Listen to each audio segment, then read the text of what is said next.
আজ আমি চলে এসেছি এমন এক জায়গায় যেখানে আসলে মুগ্ধ না হয়ে থাকা সত্যিই অসম্ভব। এটি আমাদের সবার প্রিয় সেলিমাবাদ কলেজ ক্যাম্পাস। প্রায় 515 ডেসিমেল জমির উপরে গড়ে ওঠা এই কলেজের 100 ডেসিমেল জায়গা জুড়ে রয়েছে বিশাল খেলার মাঠ। প্রাকৃতিক পরিবেশে ঘেরা এই ক্যাম্পাস যেন এক টুকরো শান্তির পৃথিবী। মাঠের মাঝখানে দাঁড়িয়ে আছে এক বিশাল আম গাছ, যার ছায়ায় বসে আপনি অনায়াসে কাটিয়ে দিতে পারেন গোটা একটি দিন। চারপাশে ছড়িয়ে ছিটিয়ে আছে অসংখ্য সবুজ গাছপালা, আর এই সবুজে হালকা ঠান্ডা বাতাস মনটাকে ভরে দেয় নির্মল আনন্দে। যেহেতু সাইক্লিং করা আমার ভীষণ প্রিয়, তাই কলেজের এই বিশাল মাঠ জুড়ে কিছুক্ষণ দারুণ সাইক্লিং করলাম।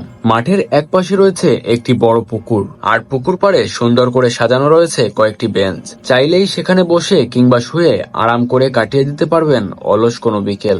এই নিরিবিলি পরিবেশ পড়াশোনা কিংবা দৌড়ানোর জন্য একেবারে আদর্শ।